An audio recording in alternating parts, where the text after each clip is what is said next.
Boa noite, meus irmãos. Cumprimentar a todos com a paz do Senhor e dando continuidade aos nossos estudos do livro de Juízes.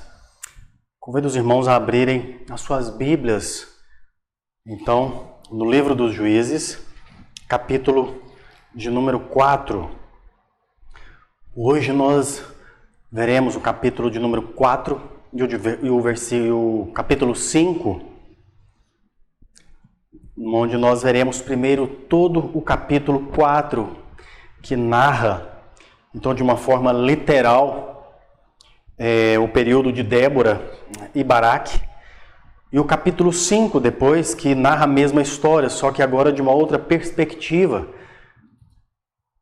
E então nós veremos a diferença desses dois capítulos e a forma como essas duas batalhas, que houve aqui no período de Débora e de Baraque sobre o povo de Israel.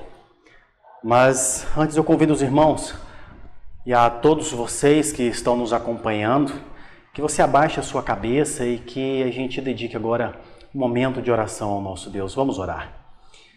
Senhor, obrigado, Pai, por esta noite. Te louvamos por mais uma oportunidade de estarmos juntos, Senhor, para aprendermos mais da Tua Palavra, ó Deus, para entendermos aquilo que o Senhor tem para nós, para nossa edificação, e assim, Senhor, crescermos a cada dia mais em espírito e em verdade, mais direcionados naquilo que a Tua Palavra tem para nos ensinar.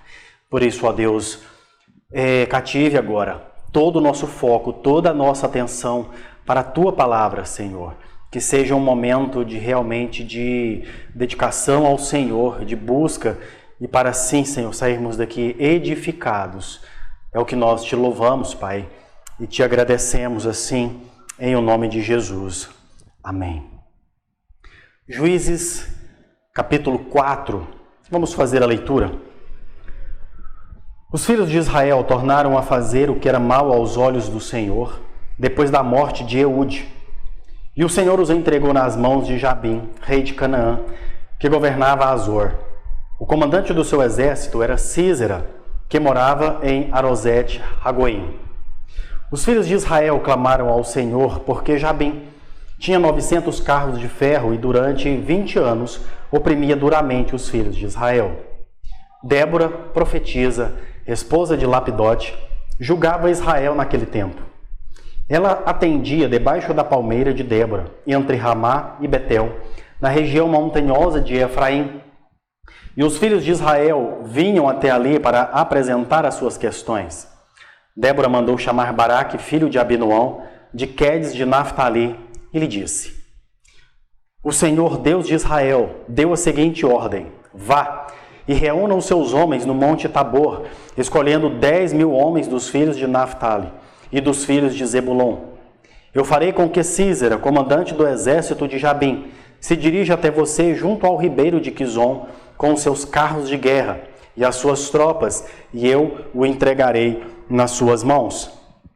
Então Baraque disse a Débora: Se você for comigo, irei, mas se você não for comigo, não irei. Ela respondeu: Certamente irei com você, mas a honra da investida que você está empreendendo não será sua, porque o Senhor entregará Sísera nas mãos de uma mulher. E Débora foi com Baraque até Quedes. Então Baraque convocou as tribos de Zebulon e Naftali em Quedes. 10.000 homens o seguiram, e Débora também foi com ele.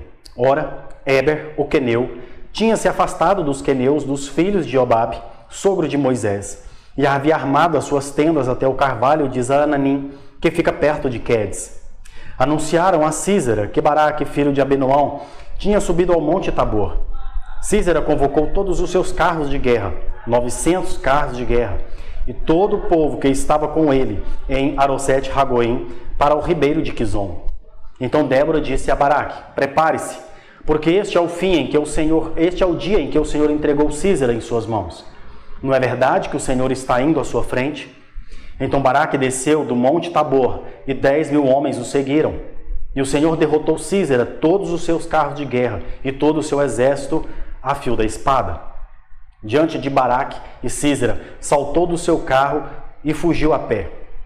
Mas Baraque perseguiu os carros e os exércitos de Arosete-Ragoim. Todo o exército de Sísera caiu ao fio da espada, sem escapar nem sequer um. Porém Sísera fugiu a pé para a tenda de Jael, mulher de Éber, o queneu, pois havia paz entre Jabim, rei de Azor, e a casa de Éber, o queneu. Jael saiu ao encontro de Sísera e lhe disse: entre, meu senhor, entre na minha tenda, não tenha medo. Ele entrou na tenda de Jael, e ela pôs sobre ele uma coberta. Então Sísera disse: por favor, me dê um pouco de água, porque estou com sede. Ela abriu um odre de leite e deu-lhe de beber. Depois o cobriu novamente. E ele lhe disse mais: fique na tenda.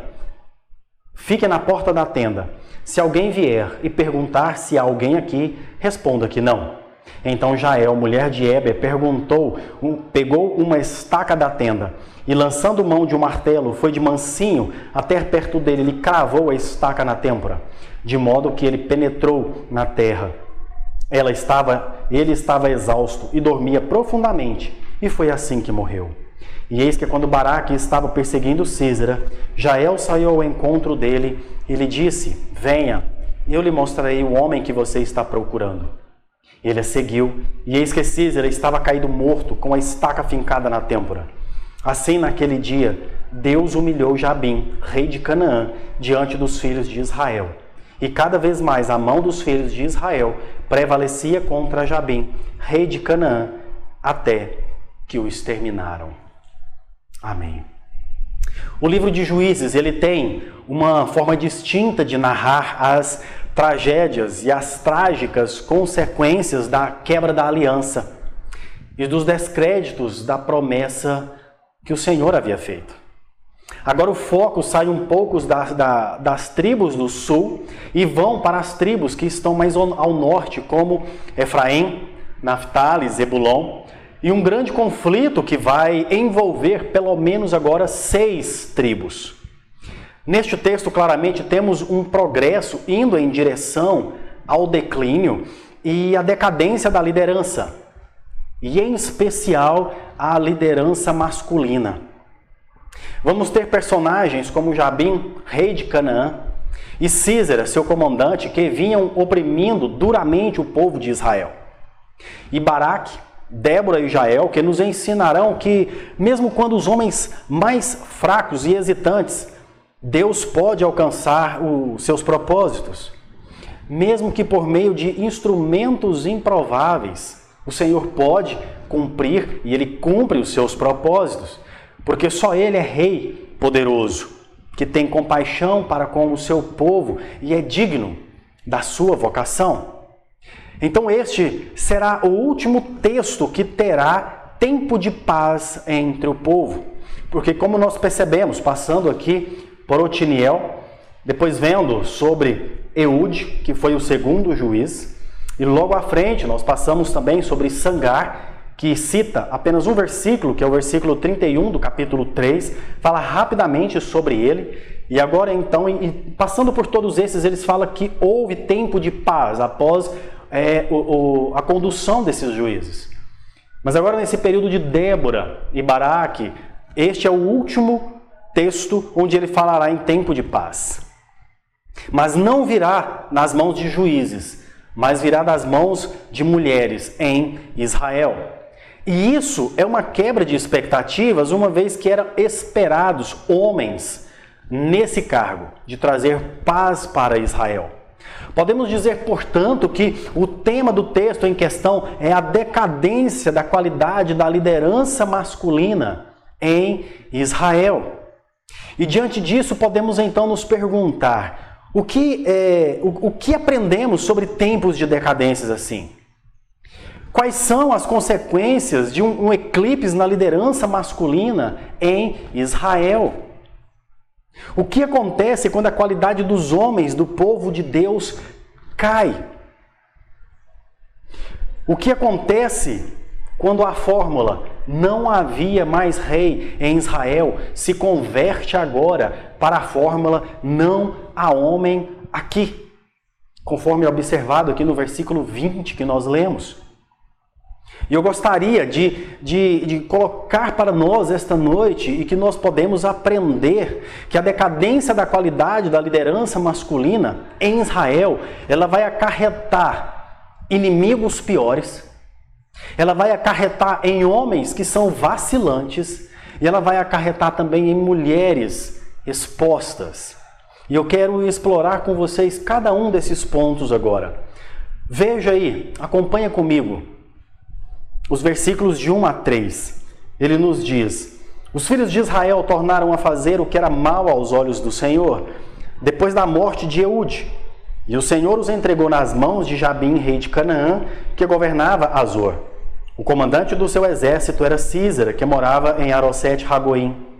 Os filhos de Israel clamaram ao Senhor, porque Jabim tinha 900 carros de ferro, e durante 20 anos oprimia duramente os filhos de Israel.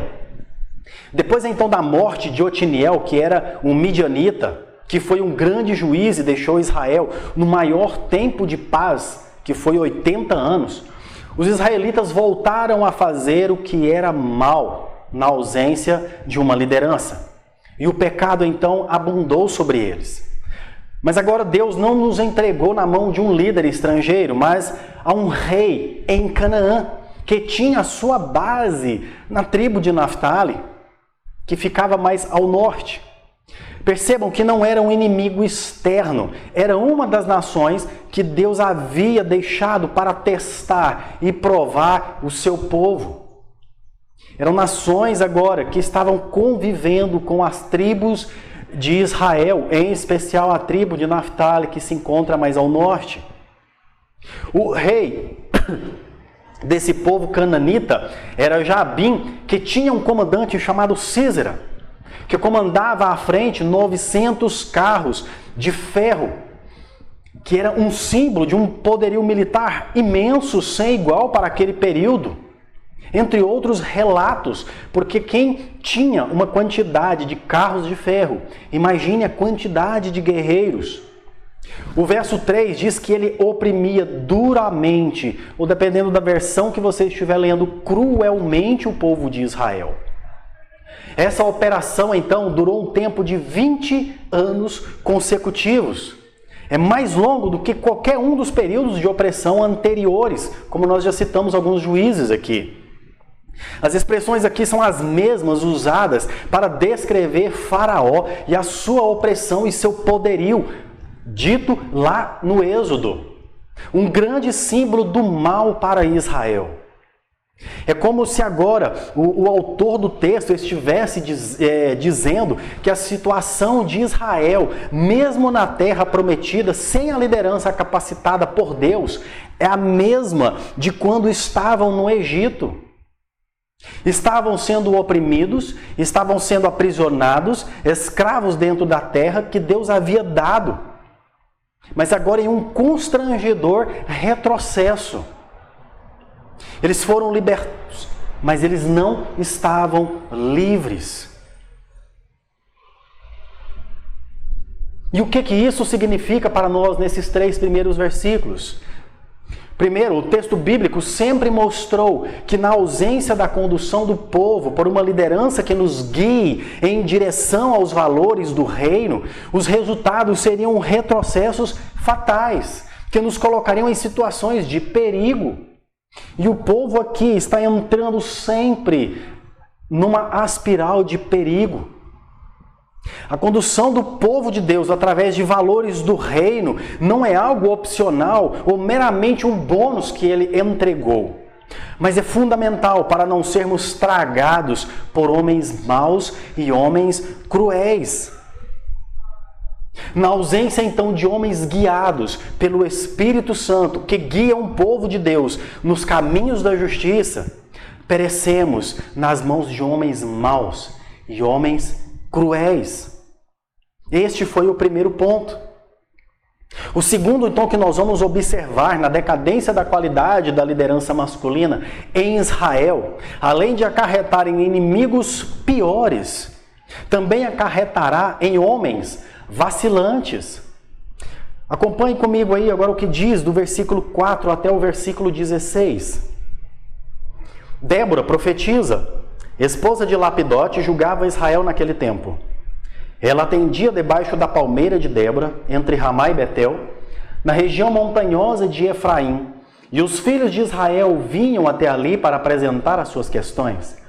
Débora mandou chamar Baraque, filho de Abinoão, de Quedes, de Naphtali, e lhe disse: O Senhor, Deus de Israel, deu a seguinte ordem: vá e reúna os seus homens no monte Tabor, escolhendo 10.000 homens dos filhos de Naphtali e dos filhos de Zebulon.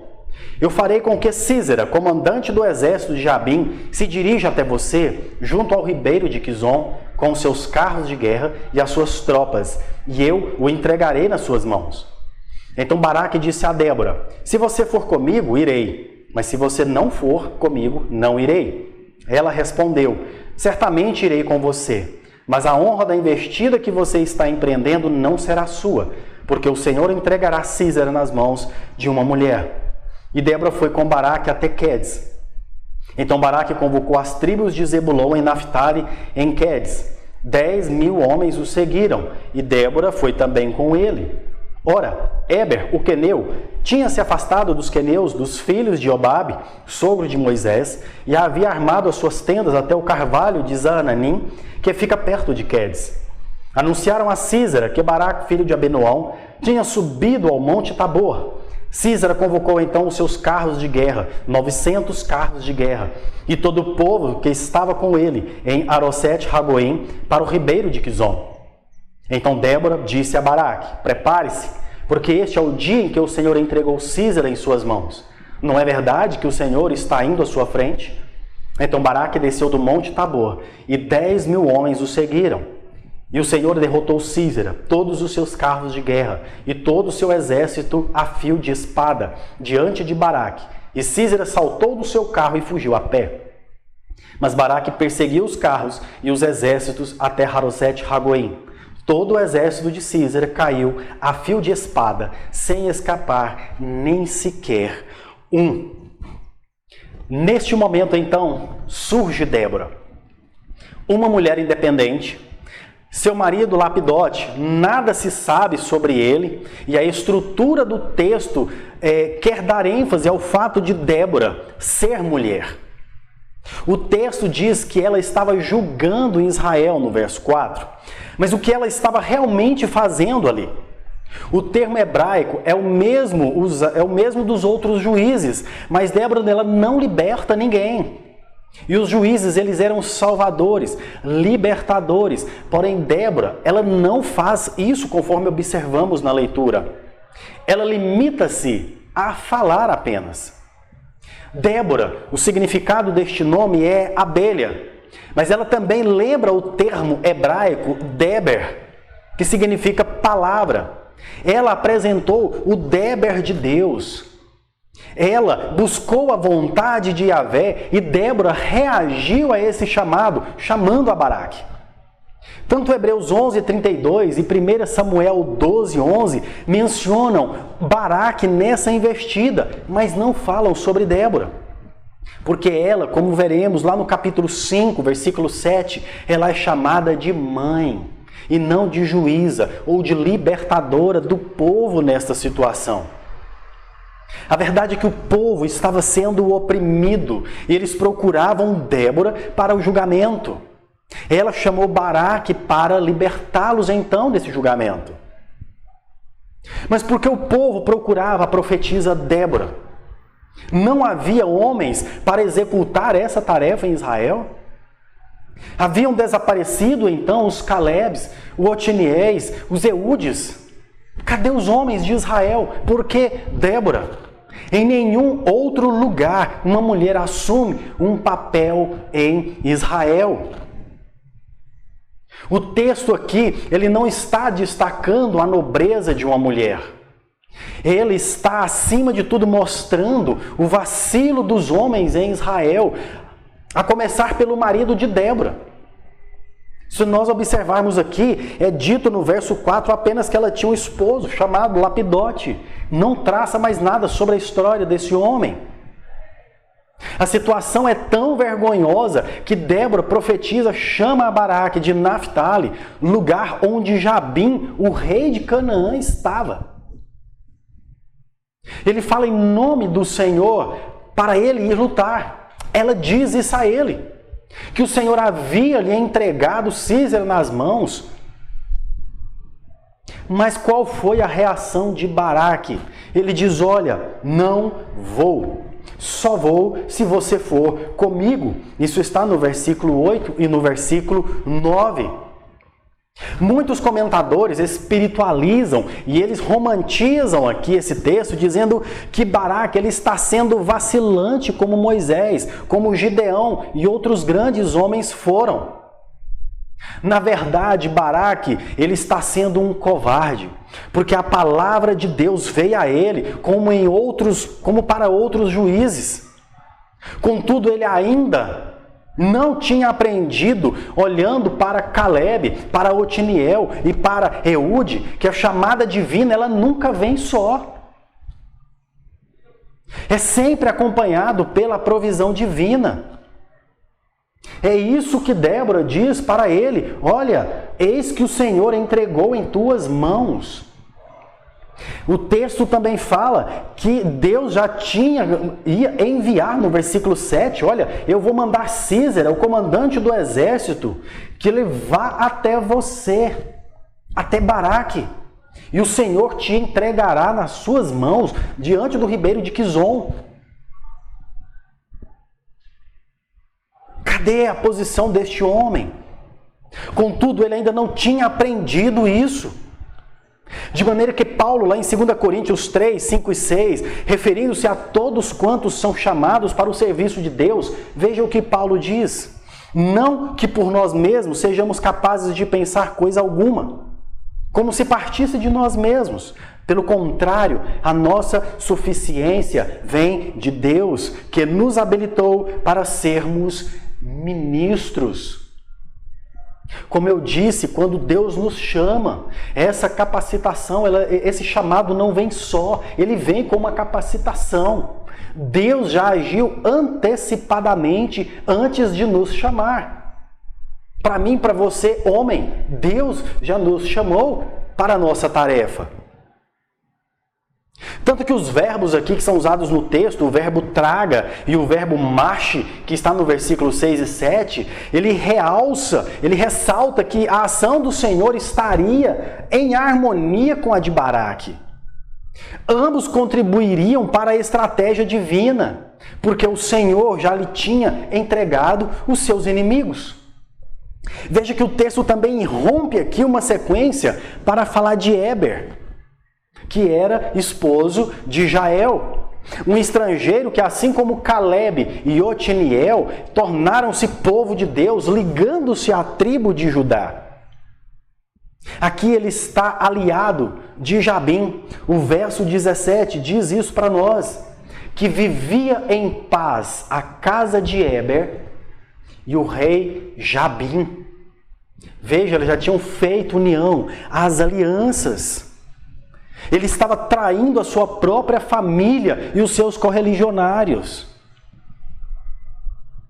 O que esse texto nos ensina? Que na morte de líderes honrados como Eude, Otiniel, Calebe, na ausência de liderança masculina e na ausência de homens ausentes, como Lapidote é um desses homens ausentes, homens vacilantes como Baraque, homens de lealdade dúbia como Éber, os inimigos vão causar opressão dentro da casa destes homens. Homens como Éber estava tornando a sua fidelidade duvidosa, deixando de servir ao Senhor do pacto para manter-se a serviço da opressão. Homens ausentes e vacilantes são os produtos mais típicos de épocas de decadência. O mal prospera justamente porque eles fracassam. A hesitação de Baraque era indesculpável. Deus já havia garantido a vitória. Quando os homens eles perdem de vista com quem eles estão lidando, quando não têm uma imagem clara de quem os chamou, eles não sabem como agir. Eles ficam perdidos, eles ficam cambaleantes, não sabem como agir, se tornam ausentes, se anulam, se tornam duvidosos, vacilantes frente a uma palavra que é tão clara quanto a que Deus tinha dado a Baraque. E foi preciso uma mulher sacudi-lo e falar: vá, marche, o Senhor já batalhou por ti.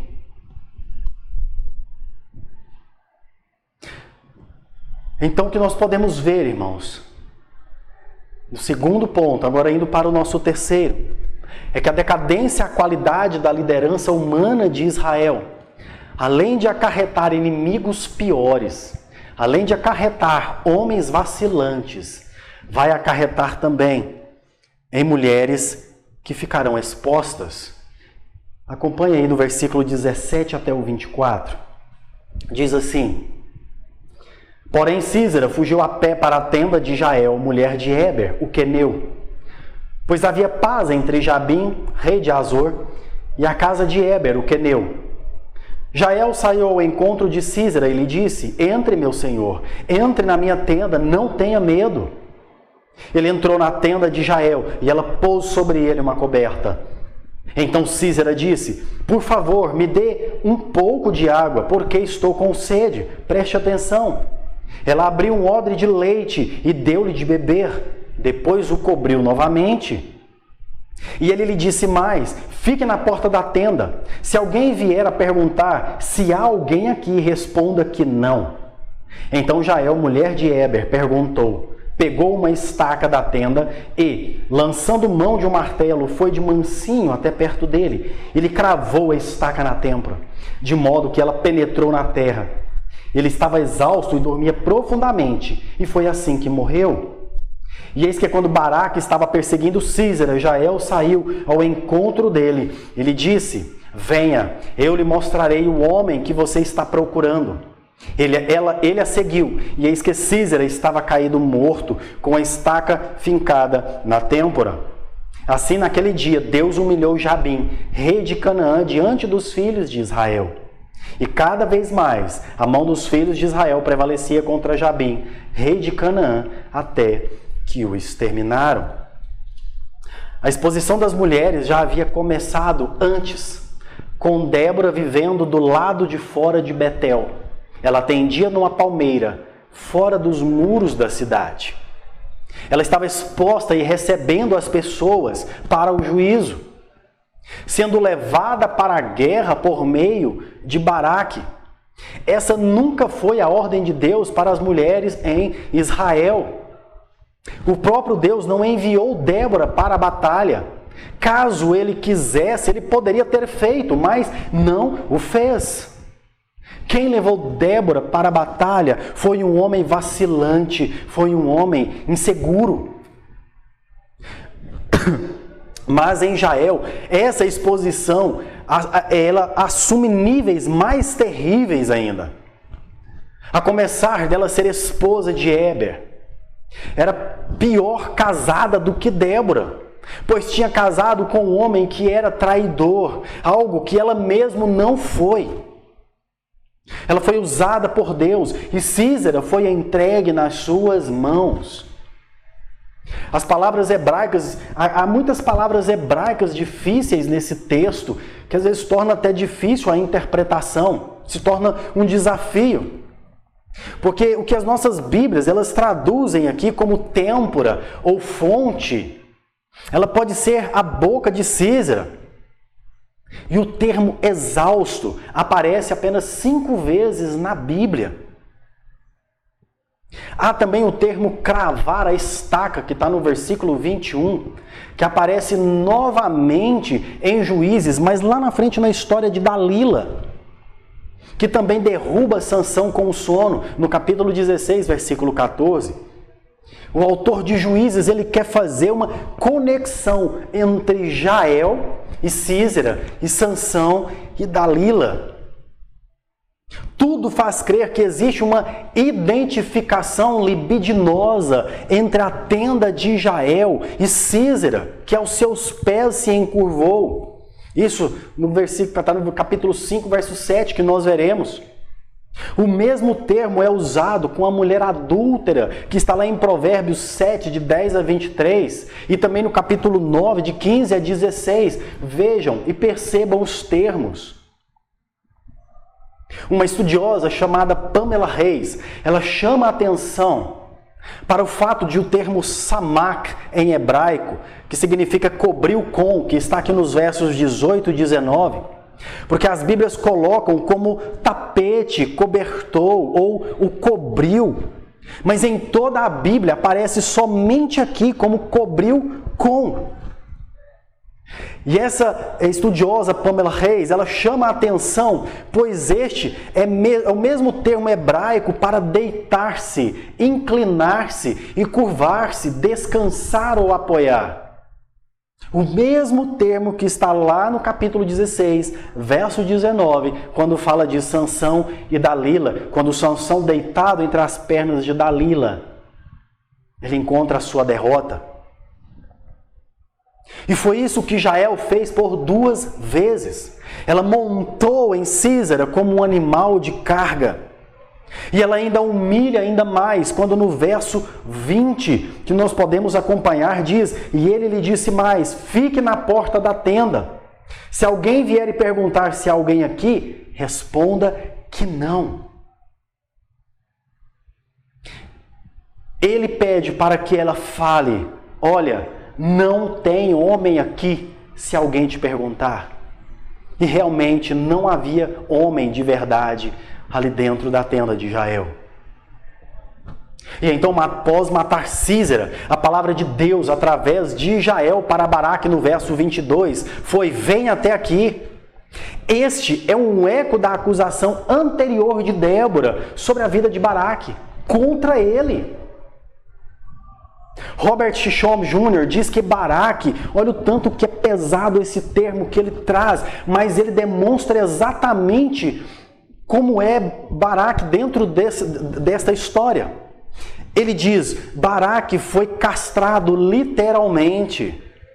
Ele entra na tenda de uma mulher não para expressar a sua masculinidade com ela, mas ele descobre que uma mulher fez o que ele, um homem, deveria ter feito, ainda mais em período de guerra. Ele que devia ter matado Sísera. E não uma mulher dentro de sua tenda. O que isso nos ensina? A ausência de homens em Israel e presença de líderes, de maridos ambíguos e juízes vacilantes expõem as mulheres. Jael estava exposta sem seu marido. Precisou fazer o que ele não faria. Precisou se submeter a toda a exposição sexual, em uma condição tão ambígua que sua correlata mais próxima é Dalila. Os valores do reino de Deus estão tão ausentes em Juízes que a libertação de um inimigo veio das mãos de um engano, um adultério e assassinato. Veja o drama, irmãos, desse ocorrido.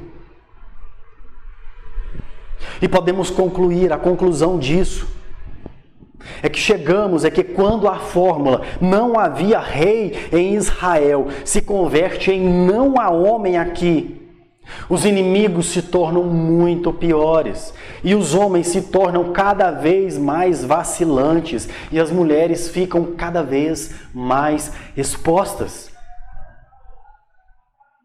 Mas quais as considerações cristológicas que nós temos neste texto?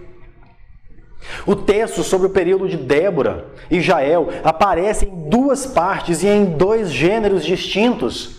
Em prosa, que é esse que nós lemos, o capítulo 4, e em poesia, que é uma descrição de cântico e louvor, que é o que está no capítulo 5. Justamente para nos fornecer agora 2 olhares, 2 perspectivas sobre o mesmo assunto. A humana, que é o capítulo 4 que nós lemos, toda a perspectiva vista nos olhares de Débora, Baraque, Jael, Sísera e Jabim, mas agora também na perspectiva divina. o capítulo 5, o que estava acontecendo espiritualmente nesta batalha que deu a vitória ao povo de Israel. E vemos aqui o que estava acontecendo então, quando Deus usa pecadores. Veja na sua Bíblia o capítulo 5, na perspectiva agora de Deus. Diz assim o capítulo 5, naquele dia Débora e Baraque, filho de Abinoão, cantaram assim: porque os chefes se puseram à frente de Israel e o povo se ofereceu voluntariamente. Bendigam o Senhor. Escutam, ó reis, ouçam, ó príncipes. Eu mesma cantarei ao Senhor, salmodiarei ao Senhor Deus de Israel. Quando tu, ó Senhor, saíste de Seir, marchando desde o campo de Edom, a terra estremeceu, os céus gotejaram, sim, até as nuvens gotejaram água. Os montes tremeram diante do Senhor, e até o Sinai diante do Senhor, Deus de Israel. Nos dias de Sangar, filho de Anate, nos dias de Jael, cessaram as caravanas, e os viajantes tomavam desvios tortuosos. Ficaram desertas as aldeias em Israel. Ficaram desertas até que eu, Débora, me levantei. Levantei-me por mãe em Israel. Escolheram-se deuses novos, então a guerra estava às portas. Não se via escudo nem lança entre 40.000 em Israel. Meu coração está com os comandantes de Israel, que voluntariamente se ofereceram entre o povo. Bendigam o Senhor. Vocês que cavalgam jumentas brancas, que se assentam em juízo e que andam pelo caminho, falem disto. Há músicas dos distribuidores de água, lá entre os canais dos rebanhos, falem dos atos de justiça do Senhor, das justiças a favor de suas aldeias em Israel. Então o povo do Senhor pôde descer aos portões da cidade. Desperte, Débora, desperte, desperte, acorde, entoie um cântico. Levante-se, Baraque, filho de Abinoão, e leve presos os que o prenderam. Então desceu o restante dos nobres, o povo do Senhor, em meu auxílio contra os poderosos. De Efraim, cujas raízes estão na antiga região de Amaleque, desceram guerreiros. Depois de você, ó Débora, seguiu Benjamim com seus povos. De Maquir desceram comandantes. E de Zebulon, os que levam a vara de comando. Também os príncipes de Issacar foram com Débora. Issacar seguiu Baraque, em cujas pegadas foi enviado para o vale entre as facções de Ruben. Houve grande discussão. Por que vocês ficaram entre os currais para ouvir a flauta? Entre as facções de Ruben houve grande discussão. Gileade ficou do outro lado do Jordão. E Dan, por que se deteve junto aos seus navios? Asser ficou junto à costa do mar e repousou nas suas baías. Zebulon é povo que arriscou a sua vida, bem como Naftali, nas alturas do campo. Vieram reis e lutaram os reis de Canaã. Os reis de Canaã lutaram em Taanac, junto às águas de Megido, mas não levaram nenhum despojo de prata. Lá do céu as estrelas lutaram, desde os lugares dos seus cursos lutaram contra Císera. O ribeiro de Quizon os arrastou. Quizon, o antigo ribeiro. Avante, ó minha alma, firme! Então os cascos dos cavalos socavam pelo galopar, o galopar dos seus guerreiros. Amaldiçoem Meroz, diz o anjo do Senhor. Amaldiçoem duramente os seus moradores, porque não vieram em socorro do Senhor e seus heróis. Que a mais bendita entre as mulheres seja Jael, mulher de Eber, o queneu, que seja a mais bendita entre as mulheres que vivem em tendas. Císera pediu água e ela lhe deu leite, em taça de príncipes lhe ofereceu nata. Ela estendeu uma das mãos e apanhou a estaca, e com a sua mão direita pegou o martelo dos trabalhadores, golpeou Císera, rachou-lhe a cabeça, furou e atravessou-lhe as têmporas. Aos pés delas, ele se encurvou, caiu e ficou estirado. A seus pés se encurvou e caiu. Onde se encurvou, ali caiu e ficou morto. A mãe de Císera olhava pela janela e exclamava pela grade: por que tarda em vir o meu carro? Por que se demoram os passos dos seus cavalos? As mais sábias das suas damas respondem, e até ela a si mesma se respondia: não é verdade que acharam e então repartindo os despojos? uma ou duas moças para cada homem, tecidos de várias cores para Císera, tecidos de várias cores de bordados, um ou dois tecidos bordados para o pescoço da esposa. Assim, ó Senhor, pereçam todos os teus inimigos, porém os que te amam brilham como o sol quando se levanta no seu esplendor. Existe aqui um paralelo entre o Salmo 19, quando diz: os céus proclamam a glória de Deus e o firmamento anunciam as obras das suas mãos. Enquanto Baraque marchava com os guerreiros das tribos, o Todo-Poderoso marchava com eles, revelando o seu poder em meio a uma chuva torrencial. Enquanto eles marchavam para o Monte Tabor, o Senhor ia adiante. Era Ele que ia diante das montanhas que tremiam. Ele ia à guerra com o seu povo. Deus é verdadeiro Deus. A vitória não foi de Débora, nem de Jael e nem de Baraque. A realeza toda aqui é de Deus. E o tema dominante nesses 2 capítulos e em todo o livro de Juízes é a realeza de Deus que domina. Ele é o único que merece a lealdade do seu povo. O Novo Testamento também retrata Deus como um guerreiro que luta e derrota os seus inimigos, mas também a batalha ela é primariamente espiritual. Os inimigos, eles não são cananeus, mas as forças espirituais convocadas pelo adversário, que é Satanás. Efésios 6, de 10 a 18, nos diz isso. No entanto, no escatom, na vinda de Jesus, o Rei dos Reis, o Senhor dos Senhores, aniquilará todos os inimigos nos céus e na terra. Veja que o Senhor convoca o ribeiro Quizon. No verso 20 do capítulo 5, lá dos céus as estrelas lutaram. O Senhor move céus e terra para guerrear pelo seu povo. Baraque, Jael, Débora não tinham essa visão. Porque quando Deus nos chama, Ele já preparou um contexto muito maior para o seu povo. E então nós vemos que é Deus, o Rei dos Reis. É Cristo que agora vence todas as nossas batalhas. Mas para isso nós precisamos confiar no Deus que pagou por nós o maior preço já pago. Mas como que nós podemos aplicar tudo isso em nossas vidas? Como é que você pode, a partir de amanhã, segunda-feira, principalmente você, homem, sair daqui com esta palavra? Eu tenho aqui 3 aplicações para nós. Primeiro, sem Cristo, os homens se tornam cruéis. O texto nos mostrou que na ausência de rei, de juiz e de homens piedosos e carismáticos, o mal prospera e os inimigos se tornam cada vez mais cruéis. O posicionamento de homens em nossa cultura tem sido totalmente vergonhoso.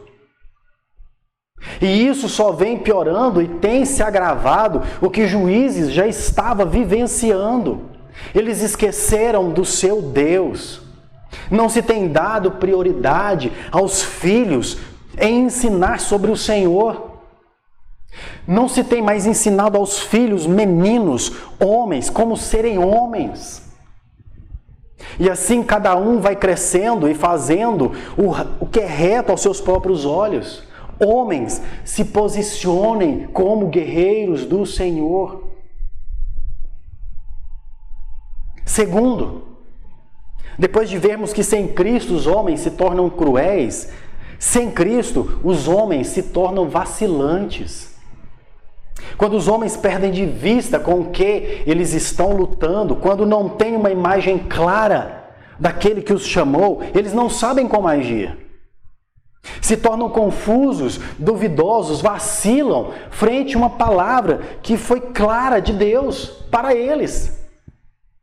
E quando se tornam vacilantes, ficam vulneráveis a todo tipo de discurso que parece bom aos seus próprios olhos. Por isso, homens, não vacilem em suas responsabilidades. Criem seus filhos para não vacilarem quando lhes forem necessários fazerem o que têm que fazer. A história da nossa vida tem pouco a ver conosco, mas muito a ver com nosso Senhor Jesus Cristo. Então, sem Cristo, os homens se tornam cruéis. Sem Cristo, os homens se tornam vacilantes. E, por fim, sem Cristo, as mulheres se tornam expostas. Porque elas precisam assumir responsabilidades que não são suas. Por isso que elas ficam expostas. Por mais igualitárias que elas querem ser, e ouvimos isso constantemente.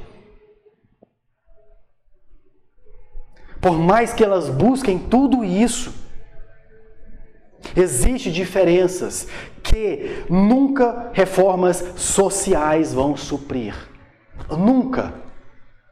Toda essa busca por igualdade, por mais que há liberações, por mais que há aprovações de leis, nenhuma destas irá mudar e irá suprir as necessidades de uma mulher que o mantém protegida e guardada.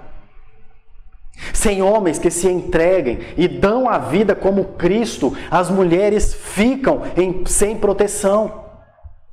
Ficam como a igreja de Cristo, ficam como Israel, sem rei. Vê a sua responsabilidade, homem. Mulheres, não tenham uma vida fora de Cristo.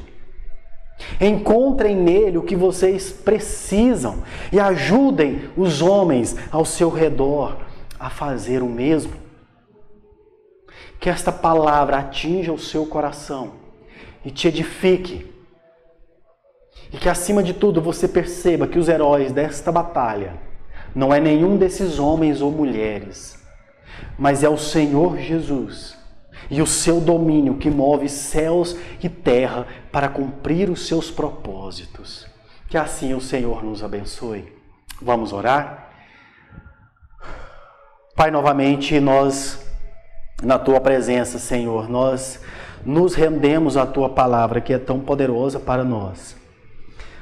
Senhor, uma palavra que novamente em 2 capítulos, Senhor, revela a Tua majestade, o Teu poder e o Teu domínio sobre céus e terra, deixando jamais, ó Deus, que os Teus propósitos sejam frustrados. E sempre eles serão cumpridos, ó Deus, porque é a Tua aliança que é cumprida, ó Deus, porque Tu és fiel. Mas, Senhor, nós clamamos a Ti, que o Senhor, primeiramente, como homens, ó Deus, o Senhor nos capacite, o Senhor nos habilite, o Senhor traga a nós, ó Deus, o senso de responsabilidade para assumirmos tudo isso, ó Pai. Senhor, nos ajude como homens a cuidar de nossas esposas, a cuidar de nossas mulheres, ó Pai, de nossos filhos. Ó Deus, a sermos provedores, a sermos protetores, ó Deus, de nossos lares e principalmente sermos os sacerdotes da nossa casa. Deus, tenha misericórdia de nós. Senhor, que o mundo não nos atinja, que a busca por prazeres nessa terra não nos atinja, que o dinheiro não seja a nossa prioridade, nem o Deus nas nossas vidas, mas que nós nos prostremos somente diante da Tua presença. Assim como as mulheres, ó Deus, também. Capacite-os, ó Deus, a serem mulheres, a serem, ó Deus, submissas principalmente a Ti, a serem, ó Deus, companheiras de seus maridos, submissas a seus maridos, ó Pai, em amor, tanto um quanto ao outro. Em nome de Jesus, ó Deus, para que haja harmonia. E, ó Deus, assim como o Senhor se entregou à Tua igreja, Jesus Cristo, assim também nós, homens, nos entreguemos em amor às nossas esposas. Pai, em nome de Jesus, que esta palavra realmente nos transforme, Pai, nos capacite, através do Teu Santo Espírito. É o que nós te louvamos, te agradecemos, Pai, em nome de Jesus. Amém e amém. Meu irmão, que o Senhor te abençoe, que o Senhor te dê uma boa semana e assim te guarde.